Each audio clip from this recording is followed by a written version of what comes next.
Hallo und herzlich willkommen auf Epic. Wir sind heute bei Midgards Messer für euch.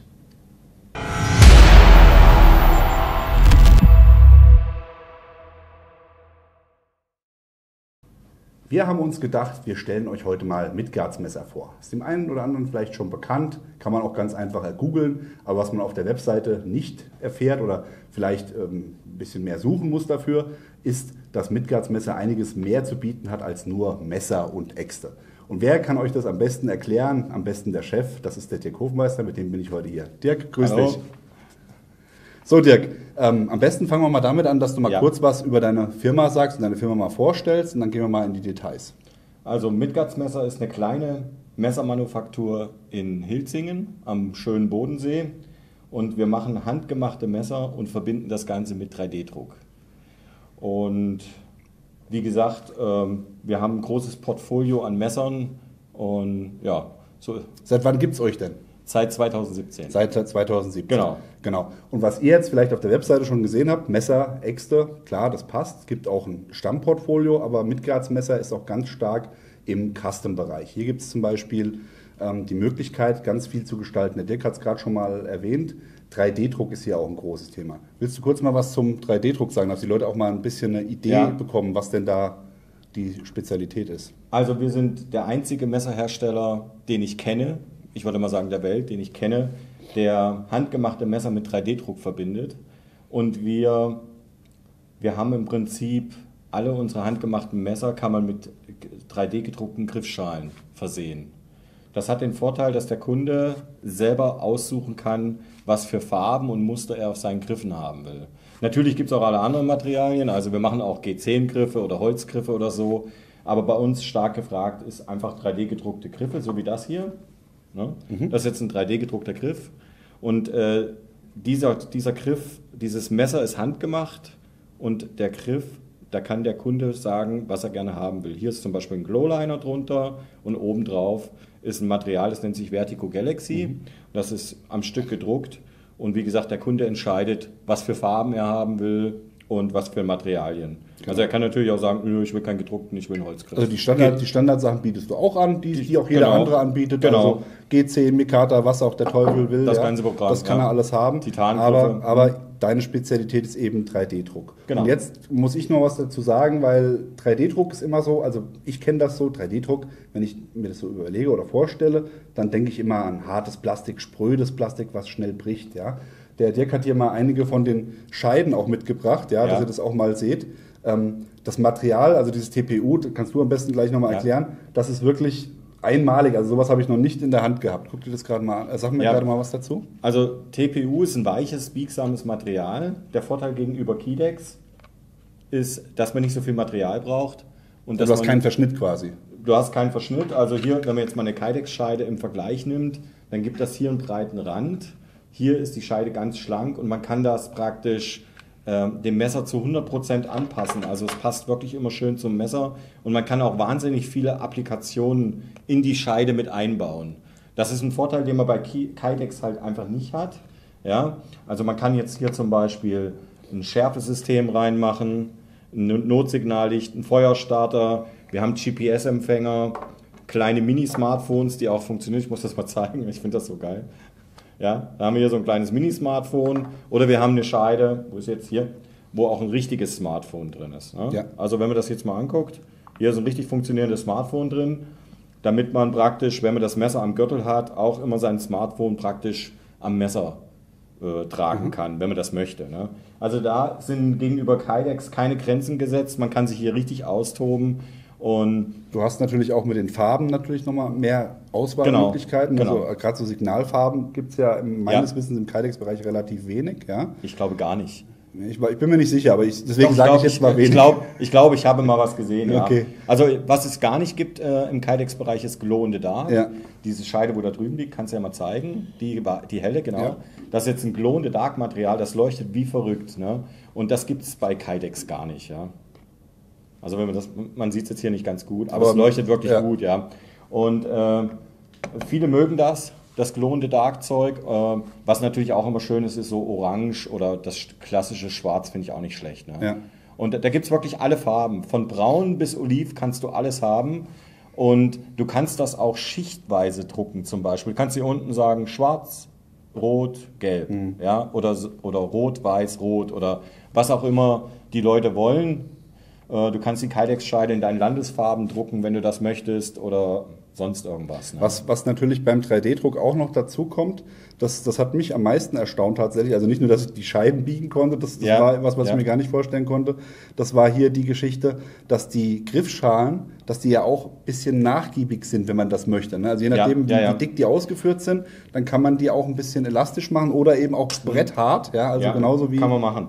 Also ich habe hier gerade ein Modell, das nennt sich Hermod. Das ist jetzt gerade unser Modell bei Böker. Und bei diesem Hermod hat man den Vorteil, da kann man einen Griff von hinten aus TPU draufstecken. Und der Griff ist dann also so weich, wie der Kunde ihn haben will. Und du kannst ihn knüppelhart machen, aber du kannst ihn auch ganz weich machen. Hat den Vorteil, wenn du Batons zum Beispiel und du haust hier mit dem Holz drauf, dann kriegst du den Prellschlag nicht so auf die Finger. Ja. Und auch wenn du mit dem Messer länger arbeitest, ordentlich zur Sache gehst, dann hast du nicht so eine Ermüdung in der Hand, weil das einfach ein bisschen angenehmer ist. Ja. Und klar, bei einem PLA-Griff, der ist auch erstmal ein bisschen härter, ja, aber hat den Vorteil, A, kostet es nur halb so viel wie ein G10-Griff oder ein Holzgriff, genau. Und bei PLA ist es halt einfach der Vorteil, dass du wahnsinnig viele Farben machst. Du kannst jetzt auch hier unten ein PLA, ABS oder einen PETG-Griff machen und kannst obendrauf das TPU, das weiche Material drucken. Ne?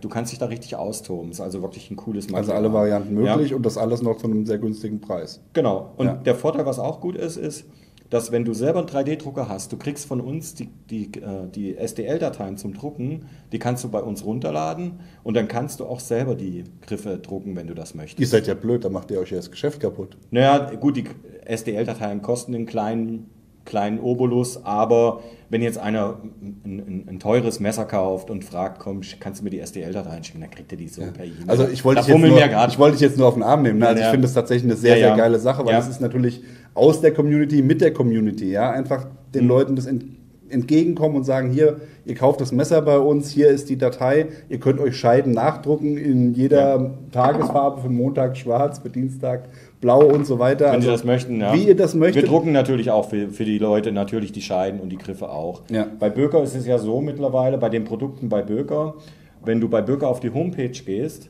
da hast du eins vorweggeholt. Jetzt müssen wir den Leuten noch kurz erklären, was es mit Böker auf sich hat. Ja, genau. Sag dazu vielleicht erst was. Ja, designen wir auch für Böker. Böker hat viele Produkte von uns im Sortiment. Da ist praktisch auf der einen Seite unser Logo, auf der anderen Seite das Böker-Logo. Das sind unsere Böker Plus Produkte bei Böker. Ne, die haben da eine eigene Sparte für Designer, die sie halt gut finden. Und es ist nicht so einfach, bei Böker reinzukommen. Ja. Also es gibt nur wenige deutsche Hersteller, die da vertreten sind tatsächlich. Ja. Ne? Also Respekt. Ja, Böker sind auch, man muss sagen, Böker sind richtige Profis in dem Gebiet. Und wenn denen was gefällt, dann promovieren die das gerne auch und nehmen auch die Produkte gerne ins Programm auf. Ja, es ist nicht einfach, da Fuß zu fassen. Die Leute, man wird halt genau angeschaut. Halt. Qualität überzeugt und die Qualität muss in Ordnung sein, die Prototypen müssen gut sein, die Leute schauen, was machst du, wie machst du es und so. Und Böker ist ein super Laden, das muss ich mal an der Stelle sagen, Tip-Top Böker, sind ganz klasse Leute, die sich wirklich gut auskennen und wir sind wirklich, wirklich froh, dass wir da einen Fuß reingekriegt haben. Und wie gesagt, was ich sagen wollte, bei Böker ist es so, wenn ihr da das Messer kauft, das Böker Plus Produkt, für einen relativ günstigen Preis, dann könnt ihr bei Böker diese Downloads auch machen. Man kann da die STL-Dateien runterladen und du kannst dann da auch mit dem Drucker selber drucken oder du gehst praktisch auf unsere Webseite und wir machen den Print-Service und du kannst dann die Griffe bei uns drucken lassen. Das ist auch kein Problem. Ja? Du hast mir da gerade eben schön ein Stichwort zugeworfen, Prototypen. Ja. Da ist es ja so, ihr macht ja nicht nur für Böker-Messer, sondern ihr macht auch für andere Hersteller. Ja. Mittlerweile ist es wirklich tatsächlich so, dass wir für Böker praktisch unsere Modelle in Lizenz drin haben. Und dass wir auch bei Icon, ist auch kein Geheimnis mehr, dass wir bei Icon auch ein Modell drin haben und wir mittlerweile auch für andere große Firmen Messer designen. Das wissen nur noch nicht viele. Wir können auch wegen den Vertragsrechten nicht drüber reden. Nicht jeder will, dass das publik wird, für wen wir arbeiten. Aber du hast ja auch schon gesagt, das sind auch amerikanische Firmen dabei, die sagen, hier, wir haben gerade mal einen Ideen-Blackout, hast du vielleicht eine gute Idee? Genau, und da sind wir natürlich super wegen dem 3D-Druck, weil das funktioniert dann so, dass wir praktisch, der Kunde sagt uns, was er braucht oder was er gerade an Designs für die nächste Saison haben will, dann sagt er uns praktisch grob die Stichpunkte, die er braucht, und wir entwickeln dann praktisch ein Messer dazu. Ich zeichne was, ich habe 3 Designer, die praktisch im 3D das dann, was aus meinem Kopf kommt, dann umwandeln. Also Papier, dann digital durch die Designer. Und dann ist es so, dass wir einen 3D-Druck erstellen von dem Messer. Und wir schicken denen das und die schauen sich das an. Und wenn die sagen, okay, da ist noch eine kleine Ecke, die muss ich noch ändern, oder die sagen, oh, das finden wir so gut, das können wir gerade so lassen, dann bauen wir im Prinzip einen Prototyp. Ja. Und der Prototyp wird dann wieder dahin geschickt, und wenn denen dann alles gefällt und alles in Ordnung ist, dann tun die das dann in Serie rausbringen. Und da ist dann unser Logo nicht drauf. Du hast dann den Vorteil durch den 3D-Druck, dass du da wirklich hergehen kannst und dass du diese Revisionsläufe, die du hast, das ist ja oftmals so, ihr macht den ersten Entwurf, der ist eine Zeichnung, der Kunde sagt vielleicht, okay, das noch ändern, dann wird das geändert, und dann würde eine normale Firma hergehen, würde das Messer entweder schmieden oder schneiden oder was auch immer und würde dann den Prototyp einmal anfertigen und dahin schicken. Ja. Den Schritt habt ihr erstmal nicht, weil ihr könnt es drucken. Wir können es drucken, dann kann der Kunde es in die Hand nehmen, anfassen, schauen, machen und tun, und dann, das ist ja dann auch viel, viel schneller erledigt, noch eine Revision 3D zu drucken, so ist es. Und dann der finale Prototyp dann aus Metall. Genau. Bei uns ist es auch so, wir helfen natürlich auch bei der Serie. Also es ist jetzt nicht so, also eine kleine Stückzahl können wir selber produzieren, wenn jetzt der Kunde ganz klein ist. Nehmen wir an, du hast einen Online-Shop, willst dein eigenes Messermodell haben, dann wendest du dich genauso an uns, wie wenn du eine große Firma bist. Und da ist halt dann der Vorteil, dass wir sagen, okay, bis einer bestimmten Stückzahl produzieren wir das für dich, ja, wenn du keine Möglichkeit hast. Oder aber wir stellen alle Daten für die Produktion zur Verfügung. Das machen wir auch bei den Großkunden. Die kriegen dann Step und den ganzen IGS-Daten und DXF-Daten und was da alles dazu gebraucht wird für eine Produktion, kriegen die von uns, und die speisen das dann nur noch in die Maschine ein und los geht das. Ne? Und bei kleinen Kunden ist das so, dass wir einen Prototyp bauen. Wenn der Kunde dann zufrieden ist und sagt, oh, das Messer finde ich toll, ich will davon aber nicht nur 30 Stück von euch gebaut, ich will da gleich richtig rausgehen damit. Habt ihr uns da nicht jemanden, der das machen kann, vielleicht auch im Ausland, in China, dann vermitteln wir das auch, bauen einen Prototyp, nehmen Kontakt auf mit dem chinesischen Hersteller, und der Kunde kann dann bei uns praktisch sich die Vermittlung, kriegt er dann praktisch von uns, und wir können dann in China das produzieren lassen für den Kunden. Also es stellt für uns kein Problem dar, wenn einer anruft und sagt, oh, das Modell finde ich so gut, ich habe das Geld jetzt gerade und ich glaube, das wird gut laufen, mach mal 1000. Auch das ist kein Problem, weil wir lassen das dann produzieren. Wir können natürlich nicht 1000 bei uns in der kleinen Werkstatt produzieren, das funktioniert nicht, aber das ist halt, wir können von 10 Stück bis unendlich viel bauen, und da sind keine Grenzen gesetzt. Da sind wir jetzt auch an dem Punkt, Stichwort Produktionsstandort. Ne? Du hast mir erzählt, eure Fixed Knives, also alle Messer mit feststehender Klinge, die werden alle bei euch in Handarbeit gemacht. Noch in Handarbeit, genau. Bedeutet, wenn der Kunde sagt, er will ein geschmiedetes Messer, dann könnt ihr das realisieren, das gebt ihr aber aus der Hand. Ihr habt dann einen Schmied, der das dann auch wirklich... Genau, der das macht. Also wir können ein Messer aus Damast machen, der Damast wird dann extra geschmiedet, aber das können wir nicht machen, wir haben keine Schmiede. Genau. Ne? Und das funktioniert genauso. Das heißt, der normale Ablauf wäre, ihr Wasser schneidet ihr macht ein Messer mit Wasserstrahl. Genau, wir haben eine eigene Wasserstrahlschneidanlage, die wir so ein bisschen mitentwickelt haben von IMES iCore. Und diese Wasserstrahlschneidanlage ist eine ganz kleine Maschine, die nur so groß ist wie ein Esstisch, würde ich mal sagen. Und die für so kleine Firmen gut ist, die wenig Platz haben und auch nicht 200.000 Euro für eine Wasserstrahlschneidanlage haben. Und das war ein großes Kernproblem bei uns. Wir haben viel Wasserstrahl geschnitten und mussten das immer abgeben zu externen Dienstleistern, und dann haben wir nach einer Möglichkeit gesucht und dann kam IMES iCore ins Spiel, und dann konnten wir dort diese Maschine praktisch ordern, und mittlerweile sind wir so weit, dass wir die Maschine nebst Profile, die auf der Maschine hinterlegt werden zum Schneiden, dass wir die auch verkaufen, schulen, warten und aufstellen. Also auch andere Messermacher können sich an dich wenden. Können davon profitieren. Und wir schneiden auch Wasserstrahl mittlerweile für andere Messermacher. Weil wir viele Stahlsorten einfach schon da haben. Und wenn ein Messermacher sagt, du, ich brauche CPMD2, S30V oder sonst irgendeinen Stahl und er hat ein Modell, was er immer wieder bauen will, dann kann er das bei uns genauso machen, wie wir das auch machen im Prinzip. Hast du eins von den Messern mitgebracht, was du mir vorhin gezeigt hast, mit dem Chimpings, die da auch schon geschnitten werden vom Wasserschneider direkt? Ja, hier zum Beispiel haben wir unser neuestes Modell, das ist das Tunra Backup. Ist übrigens ein Modell von einem Kunden, der uns das Design übergeben hat. Da sagen wir auch gleich was zu. Ja? Genau. Und da kannst du zum Beispiel hier diese Chimpings, diese feinen Rillen, kannst du schon mit der Wasserstrahlschneidmaschine hier aufbringen. Dann musst du das nicht feilen. Ja? Also klar, Wasserstrahl schneiden bedeutet immer, man tut den Rohling grob aus dem Stahl schneiden und die eigentliche Handarbeit bleibt trotzdem noch an uns hängen, ja? Was auch gut ist. Das heißt, du musst das Messer entgraten, nachbohren, du musst den Klingenspiegel aufbringen. Das wird bei uns alles noch von Hand gemacht. Ne? Also das eigentliche Messermachen machen wir trotzdem noch. Genau, ne? Also der Schliff und die Härtung und Genau. Beschichtung im Zweifelsfall. Genau, Genau. Das wird alles noch von Hand gemacht, wie gesagt. Und das ist eine coole Sache, finde ich. Ja. Jetzt hast du es gerade eben schon gesagt du nimmst mir meine ganzen Fragen weg hier. Ich kann überhaupt nichts mehr fragen, du hast schon alles erzählt. Die Geschichte mit den Kunden. Ja. Also wenn ich jetzt ein Kunde bei dir bin und sage, okay, ich habe hier eine Idee für ein Messer, dann komme ich zu dir und sage, kannst du mir dieses Messer bauen, Dirk? Und dann sagst du? Ja, logisch, baue ich das. Genau. Ja. So, und jetzt nochmal die Geschichte mit dem, ich sage jetzt, okay, das Messer gefällt mir und ich schenke dir mein Design. Genau. Quasi. Was passiert dann? Dann passiert Folgendes: Wir bauen das Messer, du bezahlst das erste Messer und dann ist es so, wenn das Messer fertig ist und mir gefällt das, dann kommt das erst in unser Portfolio auf unsere Webseite und wir vermarkten das und wir schauen, wie die Nachfrage ist. Einfach um den Kundenkreis erstmal abzuklopfen, so eine kleine Marktanalyse. Wir haben eine super Facebook-Gruppe mit fast 4000 Fans und da schauen wir einfach, wie kommt das Modell überhaupt an.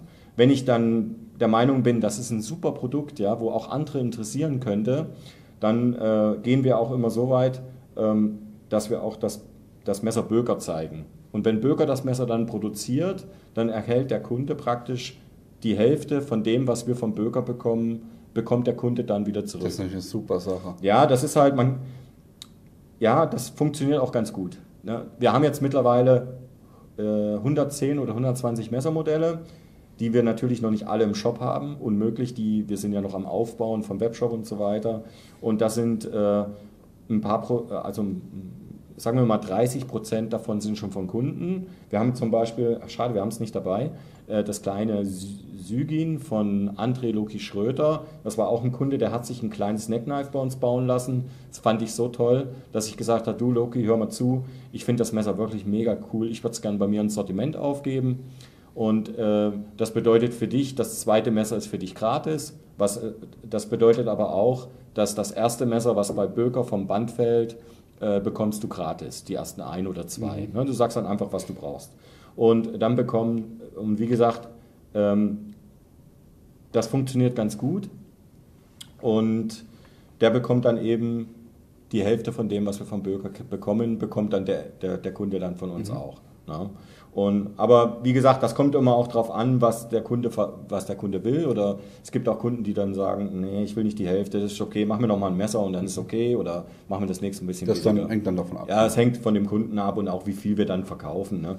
Aber so, wenn nur wir das bringen, das Messer, und wenn es nicht bei Böker landet oder bei einem anderen Hersteller, dann ist es dann so, dass wir dem dann einfach nochmal ein Gratismesser machen oder so. Ne? Oder dann auch nicht auf einen Euro gucken, wenn er sagt, ey, ich habe da nochmal was. Ne? Da sind zum Beispiel Dinge entstanden, wie hier unsere Tunra-Serie. Da sind wir jetzt schon bei 6 Messern mit dieser Klingenform, dieser Nordic Bowie Klingenform, einfach weil ich es spannend und cool fand und der Kunde immer wieder, der konnte nicht mehr aufhören zu zeichnen und wir haben es halt einfach dann immer noch mit reingenommen. Ne? Ja. Von den Fix gehen wir mal auf die Folder. Ja. Die werden ausschließlich in China gefertigt? Ja, 90%, würde ich mal sagen. Also das ist jetzt ein Messer, was da muss ich dir noch wurde. eine Sache wollte ich noch dazu sagen, weil wir das auch schon bei anderen Produkten von anderen Herstellern auch so gesehen haben. China bedeutet nicht gleich Müll, das ist schon lange nicht mehr so. Nein. Solange die Qualitätskontrolle und das Qualitätsmanagement mit China abgestimmt ist, da können da sehr, sehr gute Produkte herkommen. Also viele große Messerhersteller lassen auch tatsächlich in China fertigen, das ist kein Geheimnis. Also Becker, Kaba, Essi, wie sie alle heißen, kommt alles aus China, ja. Und das sind keine schlechten Messer und bei dir genauso, super Qualität, was wir schon gesehen haben. Und vor allem, du hast natürlich bei den speziellen Designs, die du halt auch hast, das sind ja schon sehr exklusive Messer, das sind jetzt keine Folder, die so normal sind, die sind schon ein bisschen anders da, ja. Immer schon so ein besonderes Design haben. Und du hast natürlich da auch dann Techniken verwendet, die wirst du jetzt ja gleich zeigen, die so teuer wären, wenn wir die in Deutschland machen würden, das würde keiner sich leisten können. Und da ist der Preis natürlich erschwinglich und die Qualität, die stimmt auf jeden Fall. Ja. Also bei unseren Klappmessern ist es so, dass ich die Qualitätskontrolle selber mache. Also wir nehmen jedes Messer selber in die Hand und lasern hier zum Beispiel unser Logo und unseren Schriftzug drauf. Das mache ich deswegen. Die Leute halten mich immer so ein bisschen für bekloppt und sagen, warum laserst du jetzt selber den Scheiß drauf? Das könntest du doch in China machen lassen, dann ist es fertig. Ne? Dann verkaufst du das Zeug einfach raus. Sag ich, nee, das will ich nicht. Ich will jedes Messer einzeln selber persönlich am Wochenende, wenn die Dinger geliefert worden sind, in die Hand nehmen. Ich will das Logo drauflegen und will jedes Messer genau kontrollieren, ob das in Ordnung ist. Das dauert immer ewig lang, bis das alles durch ist. Wenn du mal eine Lieferung von 200, 300 Klappmessern kriegst, da bist du ewig dran. Aber es ist halt einfach so ein Faible von mir. Ich will einfach wissen, ob da alles in Ordnung ist. Auch kontrollieren wir die Materialien sehr streng. Ne, wir können alles prüfen lassen und wir haben Leute, die auch die Technik von dem Messer nochmal nachprüfen im Nachgang, ob da wirklich alles funktioniert. Wir haben zum Beispiel für das Sleipnir hier, das war ein Messer, es hat ungefähr, ich würde mal sagen, 2 Jahre gedauert, bis das serienreif war, weil wir immer was ändern mussten, ja, bis zur Verzweiflung, weil ich immer noch was auszumokieren hatte, was nicht ganz perfekt war für mich und wir haben es immer wieder noch geändert. Und jetzt geht es weg wie geschnitten Brot. Ja, unsere Klappmesser sind immer extrem schnell verkauft. Also wir machen immer einen Vorverkauf und meistens ist es so, dass in den 3 Monaten Vorverkaufszeit die Messer schon verkauft sind. Das heißt, die kommen an und gehen raus und das war's. Wir haben jetzt, ich kann ja mal das Neueste von uns zeigen, das Beowulf. Das wird so unser Midgards-Messer Flaggschiff. Das ist so ein Folder, ein Buschkraft-Folder, will ich mal sagen. Also einfach ein stabiles Messer, was für richtig harte Arbeiten ist. Das hat mehrere Sicherungen und damit das in Deutschland keine Probleme gibt, wenn man das Messer führt, hat das hier einen Bolzen und man kann das Messer nur aufmachen, wenn man diesen Bolzen hier rausdreht. Ja? Hat man den hier in der Hand und dann kannst du erst das Messer aufklappen und wenn dann das aufgeklappt ist, nimmst du den Bolzen und drehst ihn an derselben Stelle wieder rein und dann hast du auch nochmal eine Zusatzsicherung. Dann hast du hier nochmal eine Zusatzsicherung, wenn du die hier einfach verdrehst, kannst du den Framelock nicht mehr aufklappen und dann kannst du das Messer gar nicht mehr zumachen. Ja. Wahnsinn. Das bedeutet, du hast den Framelock an sich, der hier eine Stahleinlage hat, eine gehärtete, dass die Klingenwurzel hier den Titan nicht abreibt, sozusagen. Du hast hier diese Sicherung, diese Drehsicherung, dass du den Framelock nicht mehr aufbekommst. Und du hast nochmal zusätzlich hier diese Achsschraube, diese Schraube, die du zusätzlich noch reindrehen kannst, um dieses fast wie ein feststehendes Messer zu machen. Sehr cool. Und wie gesagt, 42a-konform, weil in Deutschland sagt das Gesetz, wenn du das Messer mit 2 Händen auf und zuklappen musst, dann ist es 42a-konform. Ne? Genau. Und daher haben wir diesen Bolzen reingemacht. Und wenn wir gerade beim Buschkraftmesser sind, da hast du noch was mitgebracht, was ich vorhin schon gesehen habe, wo ich denke, das wird euch, glaube ich, sehr, sehr gut gefallen. Achso, das Valhalla meinst du? Ja. Ja, das Valhalla leider schon ausverkauft. Da muss man ein bisschen fix sein. Wie gesagt, bei unser Klappmesser ist das wirklich höllisch schnell Einfach, dass weg. man mal diese Technik nochmal sieht hier vorne. Ja, also das ist das Valhalla, das ist ein Kniegelenkmesser. Und diesen Verschluss, den man hier sieht, dieses Kniegelenk, das ist einfach Wahnsinn. Ja, das ist eine Entwicklung von einem Italiener, der hat das auch das Patent drauf und wir haben praktisch über den Verschluss unser Design gelegt, sozusagen. Ne? Ja. Und wie gesagt, auch ein Zweihandmesser vom 42a, weil man beide Hände braucht, um das Messer auf und zu machen. Und der Vorteil bei diesem System ist einfach nicht nur, dass es 42a-konform ist, sondern dass du auch den Griff, dass der Griff kürzer ist wie die Klinge. Ja. Beim normalen Klappmesser es ist immer so ein bisschen schwierig beim Design, das so zu machen, dass der Griff ungefähr gleich lang wie die Klinge ist, schaffst du meistens nicht. Aber bei dem ist es wirklich so, da ist der Griff kürzer wie die Klinge sozusagen. Wahnsinn. Ne? Also das Ding ist auch weggegangen wie warme Semmeln. Ne?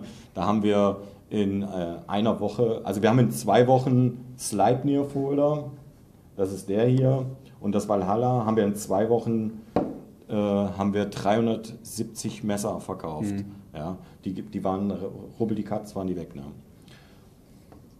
Gut, dann lass uns zum Schluss noch mal kurz über die Gadgets sprechen. Wir hatten es ja vorhin schon mal kurz angeschnitten. Ja. Durch das TPU bist du natürlich in der Lage, hier sehr, sehr viel, sehr verspielt und sehr, sehr, ich sage auch mal, sinnvoll Sachen einzubauen. Ja, hier bei der Scheide hast du es ja jetzt so gemacht, wie du mir vorhin erklärt hast, du hast hier den Messerschleifer, das heißt, du kannst die Scheide dann auf den Boden stellen, sie ist hier an der Seite angeschrägt, das heißt, ich stelle die auf den Boden und habe dann hier schon den 22-Grad-Winkel, um die Klinge dann sauber... Kannst du mal probieren? Um die Klinge dann hier sauber abzuziehen, also wirklich, um das hier sauber scharf zu bekommen, das ist eine ganz, ganz geile Sache. Dann ist hier ein ein Feuerstahl noch mit dabei. Den kann ich hier auch nochmal dazu unterbringen. Ihr kennt das alle von Kydex-Scheiden, da ist dann immer dann ein riesen Klopper mit 1000 Schrauben dran, der dann irgendwie nochmal da so mit dran gebastelt ist. Hier ist der wirklich schön sauber in die Scheide integriert. Man hat hier noch ein Licht mit reingebaut, das ist von Nightcore, wie heißt das? Das ist das NU5. NU5, genau. Ja. NU5-Licht kann man hier mit einbauen. Hier kommt noch ein Gurtschneider mit rein, also wirklich richtig geil, also ich bin ja Gadget verliebt, ich liebe sowas.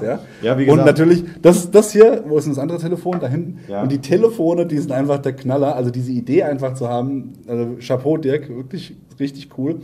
Ganz klar, wenn ich draußen Bushcrafte oder so, vielleicht mein Handy nicht dabei habe, wenn ich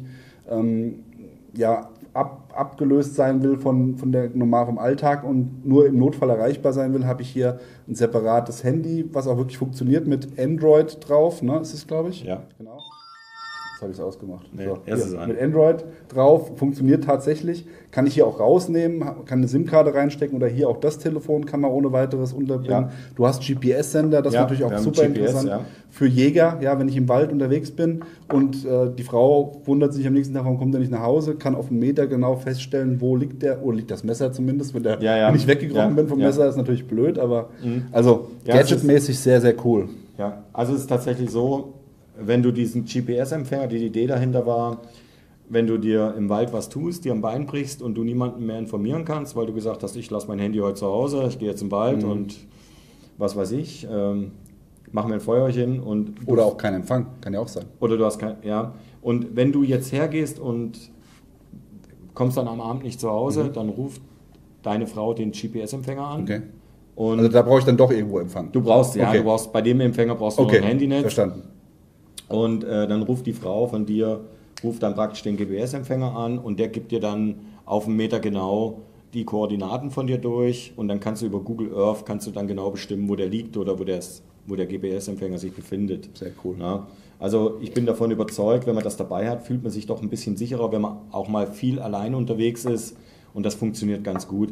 Diese kleinen Handys hier, das ist natürlich mehr was für Leute wie... Das sind Gadgets. Ja, der sagt jetzt, ich bin Arzt, bin im Wald unterwegs, will aber trotzdem, muss erreichbar sein, falls mal was ganz Wichtiges ist. Aber ich will nicht jeden Tag oder jede Minute, weil ich da ein Faible für habe, gucken, ob bei WhatsApp oder Facebook was Neues eingegangen ist. Dann nimmt er so ein einfaches Ding mit zum Telefonieren, dass er wenigstens erreichbar ist und fertig. Ja. Ein Produkt haben wir noch zum Schluss und zwar das Fafnir. Das ist sehr, sehr cool eigentlich tatsächlich. Also gerade die Idee, ein Messer am Handy mitzuführen, habe ich so noch nirgendwo gesehen. Das heißt, du hast hier eine Halterung geschaffen, die auf das Handy oder auf die Handyhülle geklebt wird. Ja. Und da hält dann das Messer mit einem Magnet drin, richtig? Genau. So, und jetzt kommst du. Erzähl mal, was kann das? Ja, bei dem Messer ist es so, erstmal haben wir darauf geachtet, dass wir es Paragraph 42a konform haben. Und da gibt es noch eine kleine Steigerung. Wir haben hier eine Klingenlänge von 3,9 cm. Das bedeutet, man kann das sogar an Waffenverbotszonen tragen. Ja, also das, was von der Bundesregierung als Waffenverbotszone eingestuft wird. Das heißt natürlich auch im Rückschluss, da werden jetzt viele sagen, ja, da nehme ich aber wie so ein Ding, nehme ich doch lieber mein normales Messer mit. Nein, das kannst du in die Messerverbotszone nicht mitnehmen. Nee, genau. Aber das kannst du immer dabei haben, außer im Flieger. Ja. Ne? Und, das ist die einzige Gefahr, die ich da tatsächlich sehe, dass man am Check-in steht und sagt, oh fuck, ich habe vergessen, das Ding am Handy abzubauen, aber okay, da müsst ihr halt dran denken. Ja, dann hast du hier einen Flaschenöffner, Da greift man natürlich nicht hier in die Klinge und macht sich seine Flasche auf, sondern man greift das hier in dieser Mulde an und dann kann man sich schön die Flasche aufmachen. Und dann du hast mir es ja vorhin in die Hand gegeben, ohne diese Informationen. Ich habe es ja intuitiv auch richtig, also Genau. du greifst das intuitiv Genau, so. Also genau. du nimmst das nicht so. Ich habe noch nie einen Flaschenöffner so in die Hand Nee, genommen, nee, außer nee. mache ich das eben im Feuerzeug normalerweise. Genau, der Stahl ist S30V, ist also ein sehr guter Stahl und in die Hand genommen wird das so. Ja. Ja, einfach hier den Finger durchs Loch und dann hier der Daumen liegt auf der Mulde und da kannst du richtig gut auch schnitzen oder mal einen Karton aufmachen oder was man auch immer damit schneiden will. Und hier ist noch was versteckt. Ja, genau, dann haben wir hier im Prinzip einen Einkaufswagenchip, den man hier einfach wegnehmen kann. Was auch funktioniert, ist ein Euro. Viele machen sich da einen Euro drauf, ne, wenn sie für einen Einkaufswagen einen Euro brauchen oder für was auch immer. Und dann hast du im Prinzip alles dabei. Flaschenöffner, was zum Schneiden und ein Einkaufswagenchip. Super cool. Ja, am Anfang sind die Leute immer so, ach, brauche ich das überhaupt? Gell? Und dann, wenn sie es dann haben, jeden Tag am Handy, sagen die, scheiße, das finde ich richtig gut. Ne? Jeden Tag kann ich das benutzen. Und Das Handy vergisst du in der Regel nicht, ein Messer Nee. vergisst man vielleicht mal einzustecken. Ja, genau. Und wie Dann gesagt, hast du auf jeden Fall mal zumindest eine kleine Klinge. in Waffenverbotszonen bist du da ganz gut aufgehoben mit. Sehr gut. Ja. Ja, eine Sache habe ich noch zu fragen, und zwar, wenn ich jetzt selber ein Messer designen möchte, also wirklich, ich möchte jetzt ein Messer selber mal herstellen. Ja, also Ja. wir reden jetzt nicht vom Schmieden, weil Schmieden haben wir schon gesagt. Tun wir nicht. Machst du außerhalb, aber wenn ich jetzt sage, ich möchte selber ein Messer bauen, das kann ich bei dir auch machen, richtig? Ja, wir geben auch Messermacherkurse. Die fangen dann meistens immer, machen wir die samstags, wenn bei uns nicht so viel Betrieb ist in der Firma. Ne? Und das geht dann morgens um 8 los. Das heißt, eigentlich muss derjenige, der den Kurs machen will, der muss dann am Freitag schon kommen. Der muss auch selber zeichnen, selber kreativ sein. Und wir gucken uns dann am Abend das an, was er gezeichnet hat. Dann kriegt er ein paar Tipps von mir oder dann legen wir fest, was für Materialien er möchte. Und dann wird am nächsten Tag, am Samstag, wird dann um 8 Uhr wird der Messermacherkurs begonnen und wir machen dann so lange, bis das Messer fertig ist. Super. Also wir haben noch nie jemanden gehabt, der abends heimgegangen ist und hat sein Messer nicht fertig gehabt. Das ist natürlich eine tolle Sache. Ja. Also vom ersten Strich bis hin zum fertigen Messer, alles mit dabei. Genau, vom Härten, Ja. vom Schleifen, Schärfen, aus einer Stahlplatte rausschneiden. Da werden wir natürlich die Wasserstrahlschneidanlage nicht benutzen, weil wir keine Daten für das Messer haben, was der neue, was der Mensch sich ausgedacht hat, der da kommt. Aber ja, Oder Menschinnen. Menschinnen, Ja, müssen ja genau. auch gendern. ja. Nee, sehr cool, auf jeden Fall. Ja, das funktioniert auch gut. Also wie gesagt, wir hatten noch niemanden, der am Abend nicht nach Hause gegangen ist und hat kein Messer dabei gehabt. Ja. Ja, also ich habe keine Fragen mehr offen. Ich meine, wir haben jetzt auch lange geredet, aber Ja, es war ja. sehr, also ich muss wirklich mal sagen, sehr erfrischendes Gespräch, und ich kann es euch wirklich nur ans Herz legen. Also wir waren ja heute hier den ganzen Tag da und wirklich ein toller, netter Laden. Also es ist in keinster Weise irgendwie, dass man irgendwo hinkommt und denkt, da ist jetzt einer, der für Böker Messer macht und auch so anguckt, so, du bist jetzt hier der Endkunde und was willst du eigentlich, sondern hier ist wirklich ein ganz enges Verhältnis zur Community, das spiegelt ja auch deine Facebook-Gruppe und so wieder, ne? Also da ist eine Fanbase da auf jeden Fall, also vielen, vielen Dank auf jeden Fall für diese Einladung, dass wir heute kommen durften und das alles angucken konnten. Es sind wirklich Sachen, die habe ich noch nie in meinem Leben gesehen und muss wirklich sagen, wow, also ganz modern, aber doch irgendwo traditionell auch, alles vermischt, Oh, wir haben was vergessen. Aha. Jetzt fällt es mir ein. Das Allerwichtigste. Ein bahnbrechendes neues Ding, was noch nie jemand irgendwo gesehen hat. Weißt du, was es ist? Das Messer aus gedrucktem Stahl. Ja, Ach so, ein Messer aus gedrucktem Stahl. Ja. Habt ihr sowas schon mal gehört? Ja, genau. Hier. Also, wir haben voriges Jahr das MR3D entwickelt. Das Messer ist aus bedrucktem Stahl. Und wer jetzt denkt, das kann nichts, den muss ich leider enttäuschen. Es ist so, das Messer ist gehärtet auf 61 HRC und schneidet wie ein ganz normales Messer. Es ist auch so stabil wie ein normales Messer. Wir hatten mal einen YouTuber, der hat das mal getestet, der André Dorek auf seinem Kanal. Der hat dann zu mir gesagt, als er das Video gedreht hat, er hat gesagt, du, ich werde es auch wirklich versuchen kaputt zu machen. Ne? Scheiß auf 750 €, was das Ding kostet. Ich habe gesagt, ja, mach mal. Und er hat es nicht kaputt gekriegt. Und zum Abschluss hat er das noch 2 Wochen oder eine Woche in Salzwasser reingeworfen, weil wir wirklich sehen wollten, rostet das Ding. Das ist halt der Riesenvorteil vom Druck, ne? Ja. Es rostet nicht. Es rostet 0. Ja. Also da sind eher die Hülsen hier, die wir benutzt haben, um die Griffschalen, die auch gedruckt sind, festzuhalten. Die haben dann angefangen zu rosten, aber das Messer selber nicht. Wahnsinn. Und wie gesagt, das ist auch wirklich höllisch scharf und funktioniert wie ein ganz normales Messer. Und du kannst natürlich auch hier Applikationen anbringen, wie hier den MR 3D-Kopf da von uns oder hier dieses Muster oder hier ein verrückter Durchgang für ein Lanyard, wo so dreieckig ist. Das kannst du natürlich in dem Druck mit einbauen. Das kannst du bei einer normalen Herstellung von einem Messer unmöglich verwenden. Ja. Wir wollten einfach mal sehen, was machbar ist und haben das dann einfach gemacht. Und wir waren da auch mal im Messermagazin mit dem Messer drin, da hat man das mal vorgestellt kurz. Und ja, wie gesagt, die Wartezeit für so ein Messer ist natürlich unfassbar lang. Ich glaube, mittlerweile sind wir beim Jahr oder so. Aber ich glaube, es lohnt sich. Ja, ich habe es auch in der Hand gehabt und ich muss sagen, sehr beeindruckend. Wir werden sicherlich nochmal irgendwann Messer bei uns auf dem Kanal im Detail vorstellen, aber auf jeden Fall erstmal hier an dieser Stelle nochmal danke. Jetzt sind wir wirklich am Ende. Wenn du nicht noch irgendwas Wichtiges sagen willst, Nein. Zum Beispiel zur Location, habe ich gehört, willst du noch Achso, was ja, sagen? genau. Wir sind hier in der Lochmühle. Das ist ein wie so eine Art so Mini-Freizeitpark in Eigeltingen am Bodensee. Und die machen immer so eine Bogensportmesse. Da haben wir da immer so ein eigenes Zelt. Und da wollten wir uns nochmal bedanken, dass die uns jetzt so kurzfristig für das Film diese Location zur Verfügung gestellt haben. Tolles Hotel zum Schlafen, super Essen, urig, richtig geil, also auf jeden Fall zu empfehlen. Ja, dann sind wir jetzt wirklich am Ende. Ja. Ich mache mal die Abmoderation. Wie man an dieser Stelle, nein, das kommt erst später. Erst Midgard-Messer im Internet findet ihr hier im Link unten eingeblendet. Der Dirk wird sich sehr freuen, wenn ihr euch das mal anschaut und auch mal meldet. Gebt ein Like, abonniert den Kanal. Wenn ihr Fragen habt in den Kanal, auch rein damit. Der Dirk wird sie und wir natürlich auch, werden alle Fragen beantworten. Ja, und dann hoffen wir auf ein positives Feedback von eurer Seite. In diesem Sinne, macht's gut. Bis dann. Ciao. Bye, bye.